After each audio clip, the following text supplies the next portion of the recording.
بسم اللہ الرحمن الرحیم۔ آج جب ہر طرف انسانی حقوق کی باتیں ہو رہی ہیں، یہاں تک کہ جانوروں کے حقوق کے بارے میں بہت بڑے بڑے تبصرے ہو رہے ہیں، اور آج کے اس روشن دور کا سیاہ ترین باب یہ ہے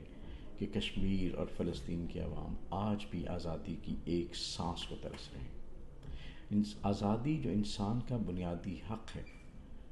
جب وہ اس حق کی بات کرتے ہیں تو ان کی جانیں قربان کی جاتی ہیں، ان کا خون بہایا جاتا ہے، ان کی عزتیں، ان کی جائیدادیں لوٹی جاتی ہیں۔